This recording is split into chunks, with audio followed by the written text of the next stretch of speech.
예, 우리 오늘 주제, 지지난주에 이어서 헤리티지 두 번째 말씀입니다. 이제 오늘은 과연 우리 자녀들에게 또는 우리가 받은 유산이 어떤 것이 있을까? 한번 이렇게 좀 생각을 해봅니다. 헤리티지에 대한 뜻은 지지난주 여러분들에게 말씀드렸으니까 따로 또 언급은 안 해요. 아마 제가 이 헤리티지에 대한 설교를 지금 좀 길게 가려고 합니다. 한 7챕터 정도 생각하고 있거든요. 그래서 그 부분에 대한 건 따로 말씀을 계속해서 반복하진 않을게요.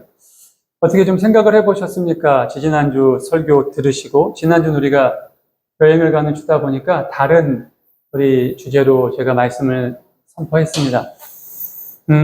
유산이라는 것 또는 어떠한 우리 조상이나 부모님이나 우리가 한국인으로서 물려받은 어떤 그런 문화나 전통, 이런 것들이 헤리티지죠. 뭐가 있을까요? 요즘에 이제, 요즘뿐만 아니라 한류 열풍이 굉장히 전 세계를 강타한 거는 이미 끝났고, 거의 장악을 하고 있죠. 지금 빌보드 차트 1위, 2위, 이렇게 휩쓸고 있는 그 OST 주제곡, 또 이제 우리나라 가수들이 만든 곡이라고 합니다. 그래서 노래를 막 듣는데 한글하고 영어가 섞어 나와가지고 그렇다고 하고, 최근에 이제 킹 오브 킹스도 그렇고, 그 전에 이제 아카데미 오스카 최초인가? 최초는 맞나? 동양인 그 작품상을 받은 우리 제목이 뭐야? 기생충, 기생충 영화도 있고, 또 이제 그 윤여정이라는 배우분께서 또 이제 그런, 미나리로 여우 조연상 받으셨죠? 아마 그런 것도 받으시고, 굉장히 바야흐로 모든 부분에 있어서 우리나라의 문화가 일단 전 세계를 장악하고 있고, 그뿐만 아니라 우리나라의 음식도, 그러니까, 한국 음식도 지금 전 세계에 퍼져서 세계의 많은 사람들의 입맛을 다 그냥 송두리째 장악하고 있죠. 저도 가끔씩 되게 재밌게 보는 게 이제 요즘도 하나요? 아니면은 종용됐는데 짤이나 제방본이 뜨는 건지 모르겠는데 어서와 한국은 처음이지? 지금 끝났어요? 하고 있어. 아직 하고 있구나. 이제 그거 보면 먹는 부분만 이렇게 올려놓은 유튜브 영상이 있어요. 그러니까 저도 참, 이 먹는다는 게 참, 우리 인간에게 중요하고 꼭 육체적인 어떠한 건강을 떠나서도 사람의 기분이나 어떤 정신적인 건강에도 소중하다는 걸 어떻게 느끼냐면, 아무것도 아닌데 우리 음식을 먹고 기뻐하고 맛있어하는 거 외국인들을 보면 왜 저도 참 기분이 좋은 거예요. 그치, 니네들은 나랑 그런 거 없잖아. 그냥 기가 막히지. 아주 그냥, 왜냐면 얘네들이, 그러니까 고기 하면은 이제 호주 애들도 그렇고 유럽 애들도 그렇고 우리나라 고기를 안 먹어봤으니까, 그러고 있다가 한국 고기를 딱 먹는 순간 정말 이 외국 애들이 정신을 못 차리는 거죠. 한우까지 갈 것도 없어요. 그냥 삼겹살이나 그냥 불고기 정도만 먹어도 이 친구들은, 자기네들은 이제 그런 양념이나 그런 어떤 부드러운 고기류가 아니라 걔네가 좀 뻑뻑해요. 유럽을 가더라도 고기가 좀 두껍고 굉장히 뻑뻑합니다. 그리고 이제 소위 말해서 그 안에 있는, 우리가 소위 말하는 이제 얘네가 이제 보통 완전 레어를 많이 먹다 보니까 피도 줄줄 흐르고 그런 걸 많이 먹어요. 그러니까 냄새도 나죠. 그래서 이제 향수라는 것이 나온 이유가, 물론 비단 그것 때문은 아니지만 이 서양 애들한테 나는 냄새들이 있잖아요. 그런 부분을 가리기 위해 향수라는 게 생긴 거거든요. 근데 이제 사실 우리나라 사람들은 향수 안 써도 되는데, 이제 그게 남자친구나 여자친구나 주변 사람들에게 좀 잘 보이기 위해서 또는 좋은 향을 주기 위해서 약간 좀 다른 것 같아요, 그게. 근데 서양에서 사용되는 향수의 기원, 지금도 역시 서양은 그 냄새를 가리는 용도지 향을 품어내는 용도는 아니에요. 그런 부분이라. 근데 어찌됐든 그런 건데 우리나라는 그런 게 아니잖아요. 고기 자체도 그렇고 음식도 그렇고. 그 외에 지금 저도 너무 느는 게 김밥이 그냥 지금 완전 미국을 다 휩쓸고 있어서. 그래서 그 김밥 공장이랑 김밥 집을 하는 미국의 어떤 그 유튜브에서 나왔는데, 지금 매출을 진짜 어마무시하게 올리고 있대요. 김밥 하나로. 그러니까 김밥 한 줄이 15,000원 정도 하던데. 그냥 우리 김밥 여러분, 우리 제주도 가서 먹은 그런 특별한 김밥 말고 그냥 우리 일반 김밥, 우리가 2,000원, 3,000원 주고 사 먹는 그런 김밥이, 근데 이제 없어서 못 팔 정도로 어마어마하다고 합니다. 뭐 이런 것들을 보면 우리의 문화가 단순히 우리나라에만 국한된 게 아니라 전 세계적으로 퍼져나가면서, 물론 그거의 시초는 어떻게 보면 음악이었죠. 이 한류 아이돌들이나 그 친구들이 나가서 한국의 음악을 전파하면서 그것이 조금씩 그 젊은 층들의 마음을 좀 사로잡기 시작했고, 그러다 보니까 한국에 대한 모든 것들이 관심사가 된 겁니다. 이것이 참 좋은 전통으로 이렇게 계속 이어질 수 있으면 우리나라가 뭐 비단 지금 뭐 경제적으로도 여러 가지로도 세계에 그래도 한 두 손가락 안에 들어가는 어떤 그런 나라가 됐는데, 문화적이나 다른 부분들도 어떤 좋은 부분에 들어가는데, 안타까운 건 이거예요. 그렇게 겉으로 드러나는 많은 것들은 상당히 좋은 평가를 받고 인정을 받고 있는데, 실상 우리 국가 안에서의 어떠한 좀 경제적인 부분이나 사람들의 인권적인 부분이나 어떤 우리 서로 간의 어떤 좀 정치적인 부분이나 이런 종교적인 부분들은 점점 더 나빠지고 있다는 거죠. 근데 여러분, 이거는 되게 자연스러운 현상이에요, 사실. 왜냐하면 200년 전에 영국을 포함한 유럽이 그랬고요. 100년 전에 미국이 그랬어요. 제가 개인적으로 굉장히 존경하고 20세기의 지저스로 불리는 미국의 이제 토저 목사님이란 분이 계세요. 신학을 전공한 사람이라면, 아니 어느 정도 교회에 몸을 담고 신앙서적을 많이 읽어보신 분이라면 그분의 책은 무조건 한 번쯤은 접해봤을 책입니다. 120년 전 분이세요. 돌아가신 지도 꽤 되셨고, 그분이 한 7, 80년 전에 내놓으신 책의 여러 가지 저서들의 제목이 기가 막힙니다. 그냥 제목 자체, 그분이 이제 시리즈가 있어요. 저도 이제 그분 시리즈를 몇 개 갖고 있는데, 하나하나씩 사면서, 저는 사실은 원래 이 전지를 한꺼번에 산 스타일이에요, 원래. 근데 그러다 보니까 예전에 카드값도 많이 불어나고 감당이 안 돼서 한 권씩 사자. 그래서 한 권씩 사고 있는데, 그분이 저서 중에서 어떤 제목이 있냐면요. 예배인가 쇼인가. 그게 여러분 요즘 지금 우리나라에서 이제 나오고 있는 교회에 대한 이야기들이거든요. 네가 지금 드리는 게 예배인지 쇼인지 구분해라. 구분하라. 그게 이미 거의 100여 년 전에 미국에서 이미 나타났다라는 겁니다. 그러면 토조 목사님이 그 글을 쓰셨다는 건 뭐예요, 여러분? 그때 당장 그게 나타난 게 아니에요. 미국은 이미 그 전부터 무너지기 시작했던 거예요. 교회가.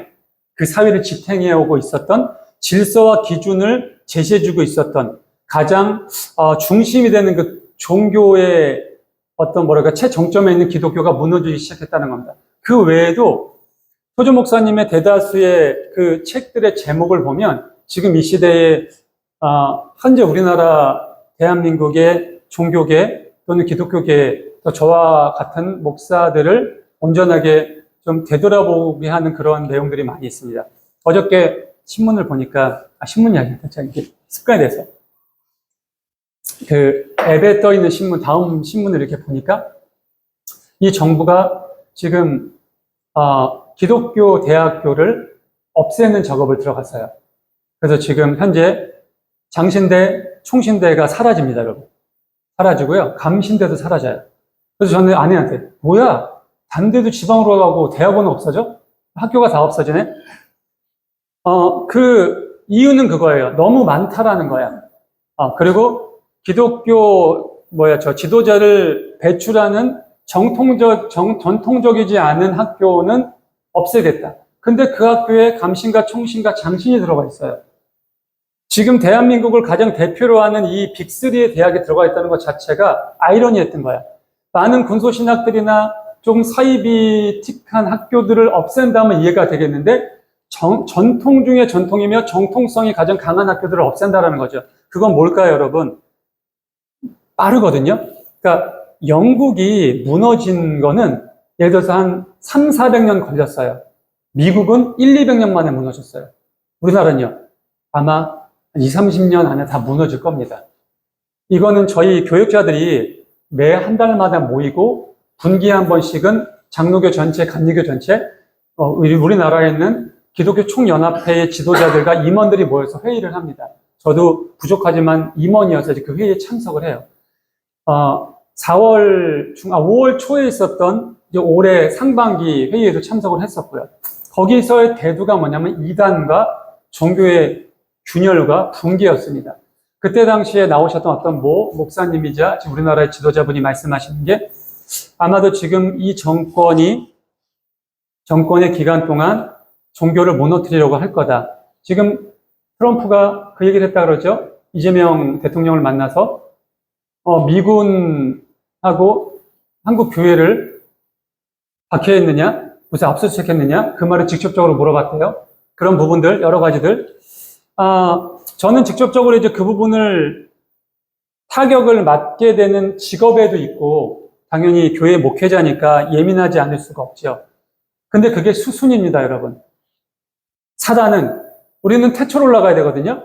여러분, 공산당, 좌파, 중요하지 않아요. 어차피 공산당을 사용하는 것도, 그 좌파를 이용하는 것도 공중 권세 잡은 사단이기 때문에, 그 반대편에 있는 우파 또는 자유민주주의 체계 또는 하나님을 믿는 종교의 자유를 선택하게 하고 유일신을 믿으러 가는 우리들을 대적하라는 사단의 계획이기 때문에 이것은 진행이 될 거고요. 아마 영국보다 더 빨랐던 미국보다 훨씬 더 빠른 우리나라에서 아마 조만간 그것이 매조가 지어질 겁니다. 또 뉴스를 보다가 그게 있더라고요. 물론 이 얘기는 문재인 정권 때도 박근혜 정권 때도 이명박 정권 때도 대두가 됐었던 얘기예요. 5년이라는 단임제 가지고 사실 그 정치인이 대통령이 나라를 운영하기가 어렵다. 뭔가 하나의 정책이나 어떠한 스펙트럼을 가지고 그 나라를 좀 개간하기 너무 짧다. 그래서 우리도 미국처럼 4년 중임제를 하면 어떻겠느냐. 이명박 때도 나왔고 박근혜 때는 굉장히 구체화됐었어요. 근데 그때 당시에 대통령이 누구예요, 여러분? 어느 당이에요? 우파 쪽이잖아. 그래서 야당 쪽에서 다 반대를 했습니다. 그래서 그게 무산됐죠. 근데 지금 이재명 정부가 그거를 진행하고 있고요. 이제 이명박이나 박근혜 때는 이것이 만약에 오케이가 됐을 경우엔 다음 정권부터 중임으로 가는 거였어요. 그러니까 나는 아니야. 그러니까 이명박 때 통과가 됐으면 그 다음에 박근혜 대통령이죠. 그럼 박근혜 때부터 중임. 박근혜 대통령 때 통과가 됐으면 그 다음에 문재인 대통령부터 중임이 됐겠죠. 근데 이번에 이재명 대통령이 지금 하는 것은 이게 통과시킬 거고 나부터 중임이 된다. 그래서 내가 9년을 통치하겠다. 지금 이게 올라와 있어요. 아마 여러분 그렇게 될 거예요. 그렇게 될 겁니다. 저는 비판하는 게 아니에요. 비판하는 게 아니에요. 우리 하나님 믿는 사람들은 지금 현실을 정확하게 바로 바라봐야 된다는 말씀입니다. 지금 노란봉투법이 통과가 됐어요. 그 외에도 여러 가지 노조적인 부분이 다 통과가 됐습니다. 그냥 다 통과시켜버렸어요. 다수당의 횡포로. 간단하게 설명드리면 그냥 말단, 이틀, 3일밖에 일하러 나온 어떤 그 아르바이트도 기분이 나빠, 내가 사장한테. 그러면은 노조에 신고를 해서 그 노조가 나와가지고 대신해서 그걸 싸워줍니다. 그러면 간단하게 볼게요, 여러분. 힘들고 어려운 아르바이트생 입장에서는 좋을 수도 있어.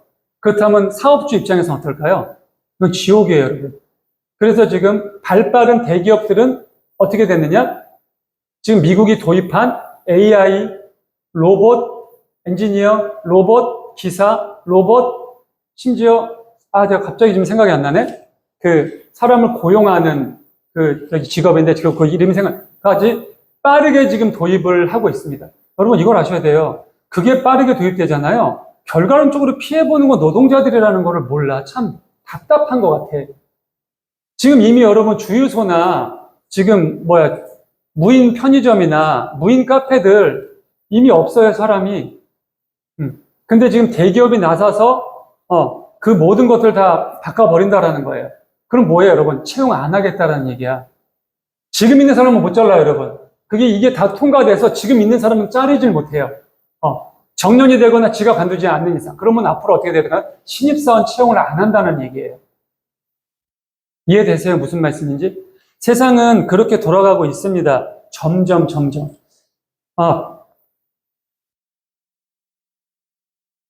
근데 이 친구들이 참 재밌는 건 뭐냐면, 이 친구들이 지금 하는 어떤 투쟁들, 인권에 대한 어떤 이야기들, 많은 것들이 7, 80년대, 아니면 그 전에 5, 60년대에는 통하던 이야기예요. 근데 지금은 시대가 바뀌었거든. 정말 시대가 너무너무 바뀌었거든요. 모든 것이 대체가 되는 그런 시대가 됐단 말이에요. 그때는 사람이 아니면 할 수 없었던 일이 너무나 많았어요. 근데 지금은 굳이 사람이 없어도 할 수 있는 일이 너무나 많아. 로봇이 그때처럼 그냥 단순한 그런 로봇 수준이 아니에요. 지금 차량, 미국은 이미 지금 아시겠지만 무인 택시가 다녀요. 점점 늘릴 거래요. 우리 현진 성도는 더더욱 잘 알죠? 오히려 사람이 운전하는 것보다 사고율이 현저히 적어요. 더 안전하고. 급제동 급출발 없어요. 사람이 인지하지 못하는 사각까지 다 잡아냅니다. 다 그렇게 대처될 거예요. 그런 세상에 돌아가는데 아직까지도 저들은 그 5, 60년대, 60년대 그 이야기를 하고 있어요. 그래서 깝깝한 거예요. 저는 개인적으로 어디를 지지하건 어디를 하건 상관없어요. 이 나라가 잘 좀 정치가 됐으면 좋겠고, 종교도 우리나라 자유민주주의잖아요. 근데 종교라는 것을 그렇게 대놓고 탄압을 하면 어떻게 되겠습니까? 그리고 돈을 가진 기업을 그렇게 탄압을 하고 옥죄면 기업이 남아있겠냐라는 거죠. 자, 제가 오늘 이 얘기를 왜 드리냐면 오늘 말씀하고 연관이 있기 때문이에요. 오늘 기도에 대한 이야기를 하고 싶은데, 기도라는 걸 할 때 여러분들은 어떠세요? 예전에 저희 그 교역자 회의에서 어떤 목사님이 나오셔가지고 대표 기도를 하시는데, 제 옆에 계셨던 모 목사님께서 이제 밥을 먹으러 가셔서, 그분이 조금 연세가 있으신 목사님이었는데, 밥을 먹으러 가더니, 아니, 왜 기도를 저렇게 해요? 여러분. 저는 이제 말단이라고 하는데, 막내니까. 무슨 말씀 하시냐? 아니, 기도를 할 거면 이 모임에 관한 기도만 하지, 왜 자기 개인 기도를 그 대표 기도에다 하냐고. 예를 들어서, 우리 모임이 목장이면, 이 목장에서 오늘 다뤄줘야 될 말씀과 이 목장에서 나눠야 될 어떤 그런 주제와 거기에 한해서 벗어난다면 조금 더, 요 정도인데, 그건 사실 저 전에 이제 있었던 교회에 있는 목사님도 비슷한 말씀을 하셨었는데, 대표 기도를 이렇게 하게 되면 어떤 대표 기도는 상관없이 너무 방대하게 간다라는 거야. 그러지 말라라는 거야. 기도는 자랑이 아니라는 거예요. 기도는 우리 성도들이 함께 오늘 예배에 집중할 수 있고, 이 예배를 은혜스럽게 드릴 수 있고, 성도 한 사람 한 사람, 만약 오늘 온 성도가 누구인지 기억을 하고, 우리 몇 명 안 되니까 기억을 하고, 반주하시는 분이나 또는 헌금위원이나 이런 부분들의 이름들을 좀 기억해서 오늘 예배가 은혜스럽게 오늘 예배를 섬기는 분들, 이런 어떤 주제에서 벗어나지 않는 기도를 하지 말라는 그 얘기를 들으면서, 저도 사실은 그때 이렇게 들으면 저는 그냥 가만히 있었지만, 그런 이야기들을 주고받는다는 걸 하면서 그게 맞다 잘못됐다라는 게 아니라 기도라는 것에 대한 것을 여러분들이 어떻게 생각하시는지 한번 여쭤보고 싶었던 거예요. 평소에 기도는 좀 하세요? 기도를 전혀 평소에 안 하시면 드릴 말씀이 없고, 평소에 기도를 좀 하신다면, 오늘 기도에 대한 얘기를 예수님이 제자들에게 말씀하시는 부분이거든요.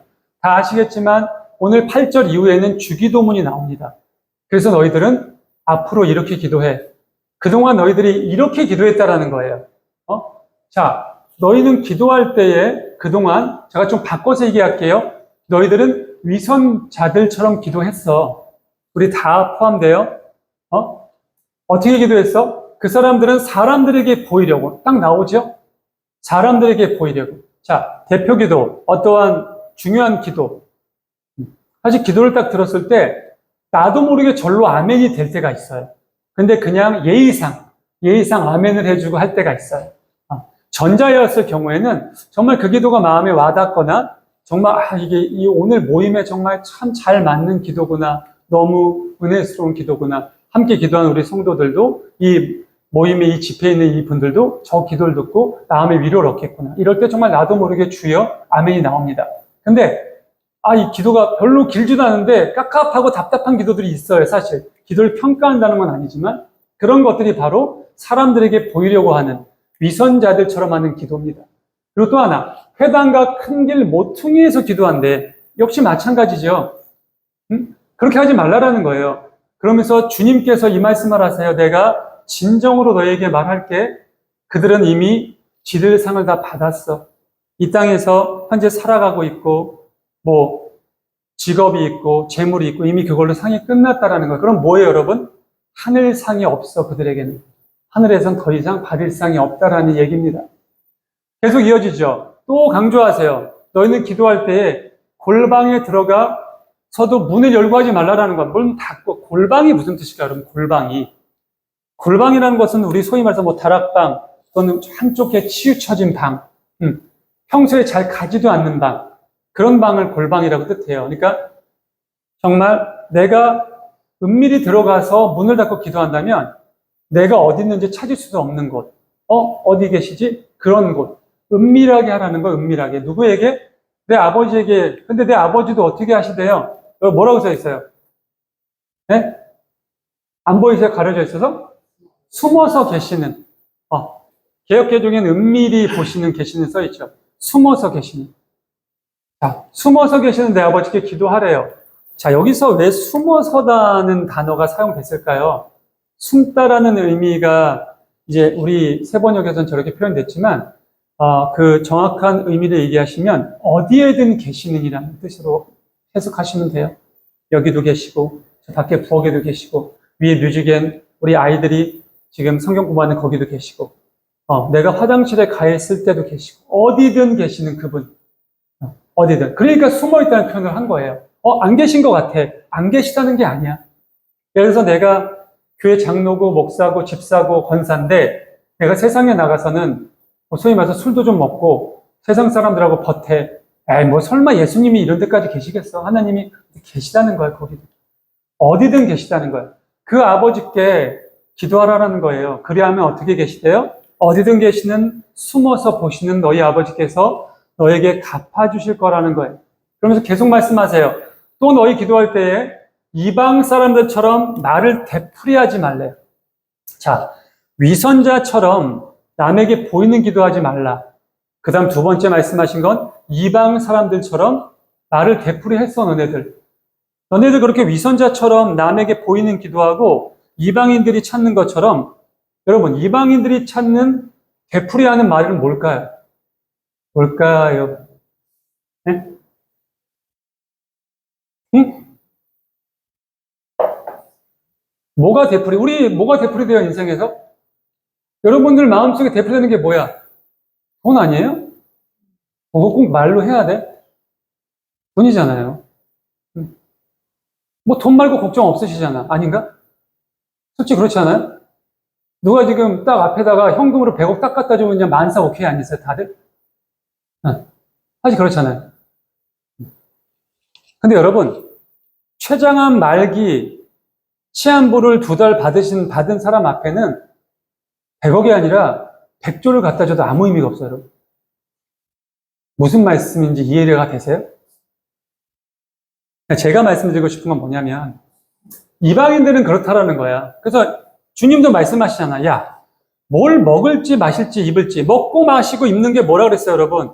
돈, 명예, 재물, 권력. 내가 이 육신을 살아가기 위해서 필요한 모든 것들. 근데 예수님은 뭐라고 말씀하세요? 딱 필요한 만큼만 욕심내라라는 거, 딱 필요한 만큼만 자랑하려고 하지 말라라는 거예요. 허세를 떨려고 하지 말라라는 거예요. 그건 다 누가 하는 거라고? 이방인들이 하는 거라고. 이방인들은 여기서 말하는 이방인들은 뭐예요? 하늘의 상이 전혀 없는 사람들. 그저 저주받을 사람들. 천국의 소망과는 단 손톱만큼도 관계가 없는 사람들. 그 사람들은 그 사람들 여러분 이 세상에서 잘 살아야지. 그렇잖아. 이 세상에서 떵떵거리고 이 세상에서 정말 호의호식하고 그렇게 살아야 나중에 그 영혼이 벌을 받죠. 죽고 싶어도 죽을 수 없고. 그렇지 않을까요? 근데 우리는 100년도 못 사는 이 짧은 시간, 내가 좀 못 입고, 내가 좀 덜 먹고, 내가 좀 자랑하지 못하고, 내가 조금 떵떵거리지 못해도, 내가 뭐 어디다 내세울 만한 자랑스러운 직업이 아니어도, 뭐 밖에서 이거를 비하하는 건 아니에요, 여러분. 우리가 보통 세상 속에서 기준이 그러니까, 뭐 청소하시는 분들이나, 아니면 뭐, 3D 업종에서 좀 근무하시는 분들이나, 스스로 일하시는, 그러니까 내가 스스로 일을 하면서 내 일이 너무 힘들어. 나 이 일을 안 했으면 좋겠어. 돈이 좀 많다면 나 그러니까 이거 여러분, 기준이 이렇대요, 여러분. 이게 정말 내가 원하는 일인지, 내가 좋아하는 일인지, 아니면 내가 억지로 하는 일의 기준은요, 돈이래요. 너 지금 만약에 네 통장에 10억이 딱 꽂히면은 너 지금 하는 일 관둘래? 그랬을 때 100이면 나 이거 안 할 거야. 딴 거 할 거야. 그러면 이거는 내가 지금 억지로 겨우겨우 하고 있는 일이라고 하더라고요. 근데 수십억, 수백억 들어오더라도, 난 그래도 지금 이걸 할 건데? 난 이 일이 너무 즐거운데? 난 이게 너무 행복한데? 그럼 그게 자기의 진짜 일이라고 하더라고요. 근데 예수님은 오늘 그 말씀을 제자들에게 하시는 거예요. 너희들이 그동안은 위선자들처럼 남들에게 보이는 기도를 했어. 그리고 이방인들처럼 쓸데없는 걸 구하는 기도를 했어. 너희 지금 못 먹니? 못 입니? 아니잖아. 먹잖아. 하루 세 끼 먹잖아.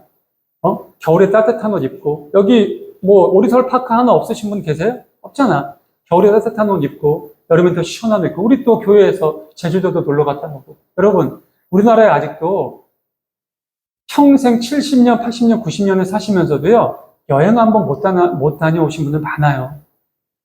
정말 많아요, 그런 분들. 여행은 언감생신, 월세방에서만이라도 좀 벗어났으면 좋겠다라는 분들도 되게 많아요. 세계 뭐 7대 뭐 경제 대국이면 뭐예요? 현실은 그런데. 근데 그런 부분들, 그런 걸 바라거나 구하지 말라라는 거예요. 그러면서 얘기해요. 그들은 말을 많이 늘어놔야만 들어주시는 줄로 착각한다라는 거죠. 우리가 그랬다라는 거예요. 그러므로 그들을 본받지 말고 하나님 너희 아버지께서 너희가 구하기 전에 너희에게 필요한 것이 무엇인지를 다 알고 계시다라는 것을 믿고 인내하라라는 겁니다. 어떤 유산을 받아야 되느냐? 사실 성경에 나오는 많은 어떤 인물들 중에서 가장 값진 유산을 받은 인물이 누가 있을까라고 생각을 해봤습니다. 각자마다 그것은 나의 취향도 있고 기준도 있으니까 정답이 있는 건 아니에요. 정답이 있는 건 아닌데 저는 개인적으로 만약 가장 최고의 유산을 받은 사람이라면 어떻게 보면 노아가 아닐까라는 생각을 해봅니다. 뭐 많이 있겠지만 노아는 전 인류가 멸망되는 그 순간에 노아 한 사람이 의인이었어요. 하나님이 인정하는 의인. 언제나 말씀드려요, 여러분. 노아의 나머지 가족들은 의인이 아니에요. 노아로, 노아의 덕으로 또는 노아라는 아버지를 잘 둔, 노아라는 시아버지를 잘 둔 그 이유로 또 노아라는 남편을 내가 너무나 잘 둔 이유로 우리까지 덩달아. 그게 성경에서 말씀하시는 거예요, 여러분. 제가 금요일 날도 말씀드렸어요. 그래서 아브라함의 하나님, 이삭의 하나님, 야곱의 하나님이라는 얘기가 있는 거라고. 그래서 금요일 날도 말씀드렸던 것처럼 내 아버지, 어머니, 할머니, 할아버지가 하나님을 온전하게 믿는 분들이었다면 여러분들은 정말 최고의 유산을 받으신 거라고. 내가 가난해도, 좀 힘들어도, 내 엄마가 좀 개팍했어도, 내 아빠가 좀 나를 이렇게 좀 폭력으로 때리는, 근데 이것도 좀 그렇다. 온전한 신앙인의 부분인데, 성격이 개팍하거나, 뭐 가스라이팅을 하거나, 자녀를 때리거나 하진 않겠죠. 제가 좀 예를 들다 보니까 그렇게 된 거고, 혹여 내가 뭐 그런 좀 불만적인 부분이 있다 할지라도, 나에게 온전한 믿음과 온전한 신앙생활을 잊지 않을 수 있도록 잠시 방황하는 시간이 있었어도 돌아올 수 있는 어떤 그러한 길을, 그러한 유산을 남겨준 부모님, 할아버지, 할머니 그런 집안에서 태어났다면 여러분들은 이 세상을 살아가시면서 가장 큰 유산을 받으신 거예요. 그것을 믿고 마음속에 새기셔야 돼요. 근데 여전히 그런 말씀이 내 귓가에 난 그까지가 필요 없는데 난 차라리 이재용이 돼가지고 저기 누가 돼가지고 그렇게 수조원을 좀 받았으면 좋겠는데 뭐 그런 생각을 하실 수도 있어요. 하실 수도 있지만 어느 부분에 가치를 두느냐, 어느 부분에 더욱더 큰 어떤 중심을 두느냐가 중요한 거겠죠. 이 땅에, 그러니까 제가 거듭 말씀드리지만 뭐 100년도 못 사는데 1000년의 근심으로 살아간다는 그 김삿갓의 얘기처럼 그렇게 이 땅을 살아가면서 돈이 그 정도 있으면 1000년의 근심은 없지 않을까라고 생각하시면서 그저 이 땅에서의 삶으로 나는 만족할래. 죽고 나서는 그때가 생각할래. 뭐 이렇게 생각하면 어쩔 수가 없는 거고. 아니, 이 땅에서의 삶이 힘들고 어렵고 앞으로 나의 남은 삶이 지금보다 더 어려워진다 할지라도 나는 정말 주님이 주신 그 구원의 희망과 구원의 약속을 믿고 담대하게 걸어가겠다라는 믿음을 가지신다면 희망이 있겠죠. 오늘 말씀 속에서 예수님은 제자들을 이렇게 불러 세워놓고 제자들에게 그 전에 마태복음 6장을 한번 보세요. 여러분 기회가 되시면 그 5장 전부터 여러 가지를 가르치세요. 어떤 관계적인 부분 또는 뭐 잘못했을 때 어떻게 용서를 구하는 부분, 돈이라는 걸 어떻게 사용해야 되는 부분, 또 헌금이라는 것이 어떻게 온전하게 드려줘야 되는 부분들, 이런 기준들을 다 하시다가 이 마태복음 6장 5절에 와서 바로 기도에 대한 말씀을 하시는 거예요. 여기가 참 왜냐? 그동안에 여러분, 예수님께서 설명하신 모든 것들이 육체적인 부분이거든요. 관계적인 부분, 우리가 살아감에 있어서. 근데 마지막에 와서 이 영적인 부분을 드디어 손 대시는 거예요.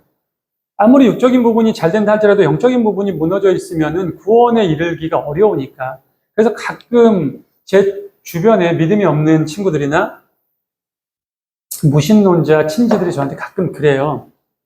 얼마 전에도 이제 추도 예배를 인도하러 이제 친지 집에 갔다가 그때 추도 예배를 딱 인도를 했어요. 인도를 하고 예배가 딱 끝났는데 그 친지들 중에 한 명이 안티크리스찬이야. 난 또 우리 그 분은 왜 또 안티크리스찬하고 결혼을 했는지. 참. 어찌됐건, 근데 그분이 그러는 거예요. 나한텐 말을 못하고 살짝 들려. 그냥 남편한테.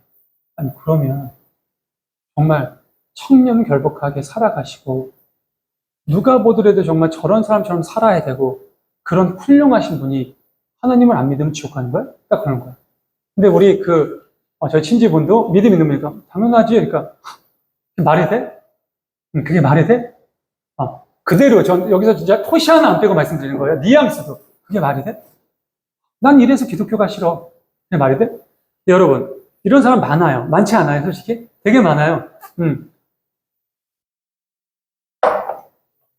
사랑하는 성도 여러분. 제가 어느 날, 이런 것을 가지고 있는 사람들의 마음을 어떻게 누를까? 그때는 눌러줄까 했어요. 나도 어리고 그러다 보니까, 목회하기 전에.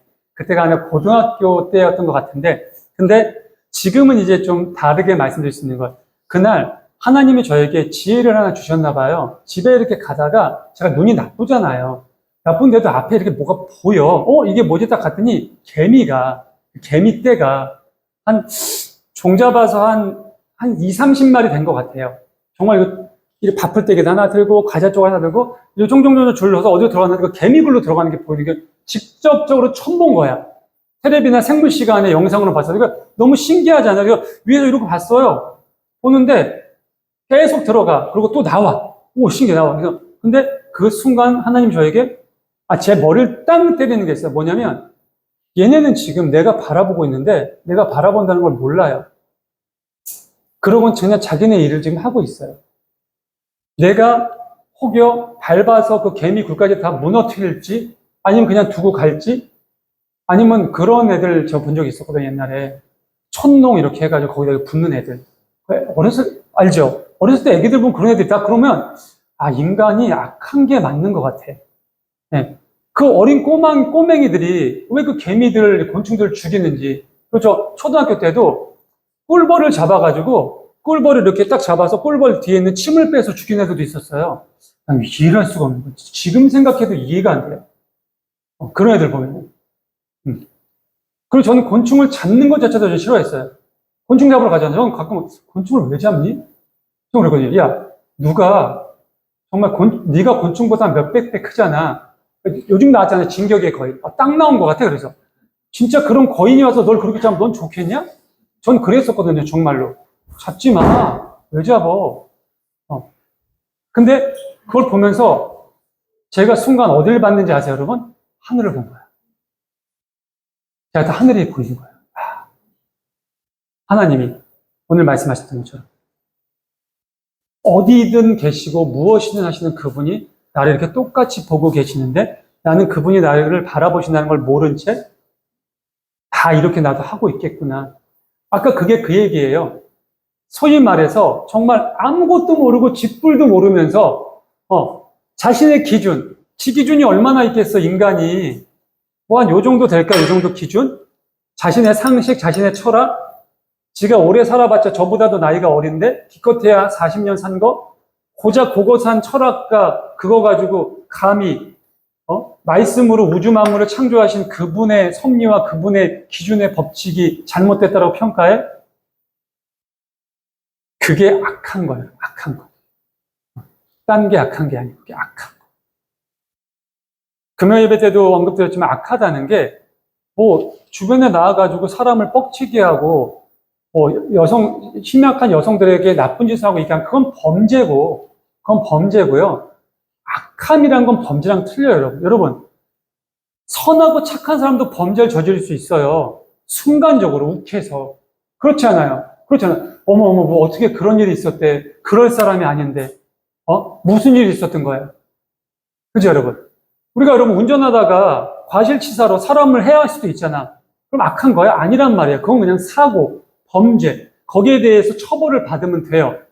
물론 대놓고 하고, 그걸 계획적으로 하고, 이런 사람들은 악함이 중심에 내재되어 있는 것도 있겠지만, 그거 말고, 우리가 그냥 평범해 보이는 사람이고, 평범한 신앙인인데, 악함이 뭐냐? 그 기준.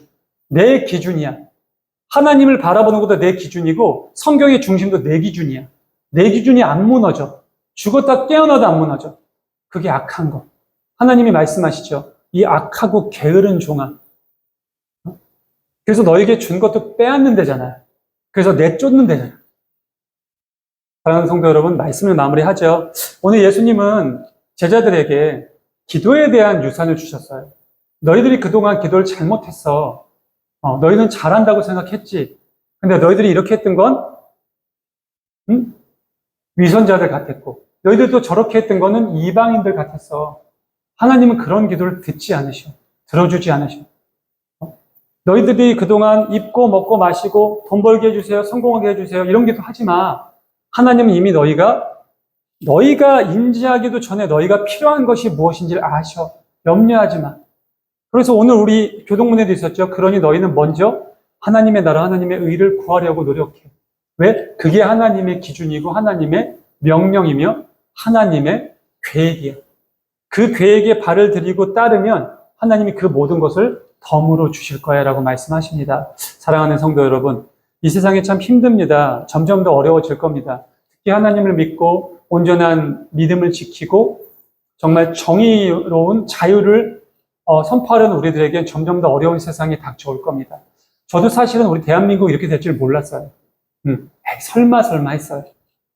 근데 점점 무너져가고 점점 해이해져가는 나라를 보면서 지금 여담이지만 조금씩 나라를 떠나고 있는 분들이 많이 계시다고 합니다. 제가 아시는 지인도 재작년에 이미 떠나셨습니다. 완전히. 사실 한편으로 부럽습니다. 떠날 돈이 없어요.